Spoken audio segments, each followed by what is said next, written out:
Соғыс басталғалы бері Киевтен 10 мың адам мәжбүрлі түрде бас сауғалап босқын болып кеткен. Ресейдің Ростов облысынан Донбасқа қарай қалың әскери колонна жол тартып барады. Соғыс басталғалы Қазақстанға 130 мың Ресей азаматы келген. Швеция НАТОға қосылуға өтініш жібереді. Лукашенко Бресттен Владивостокқа дейінгі интеграция туралы біз Путин екеуміз әлі көресіні көрсетеміз депті. Украинаға Латвия, Литвия, Эстония, Польшаның президенттері келді. Зеленскиймен кездесу болды. Қару беру және қаржылай көмек талқыланбақ. Ле Пен, егер мені президент етіп сайласа, мен Францияны НАТОдан шығарамын депті. Қазақ шекарашылары есік-терезесі аңғал-саңғал балабақшаларда тұрып жатыр. Шекарашылардың жағдайы өте нашар деп депутаттар дабыл қағуда.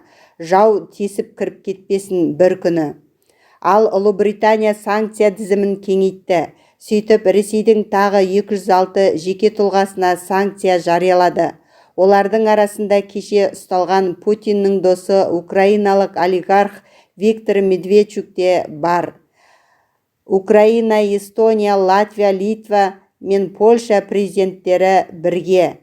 Байден ақш Украинаға $800 миллион қару-жарағын беретінін мәлімдепті. Оның ішінде артиллериялық кешендер мен снарядтар, бронды көліктер мен тікұшақтарда бар. Ресейде санкция жариялады. ақш-тың 398 конгрессмені мен Канаданың 87 сенаторына Ресей аумағына кіруге тыйым салынды.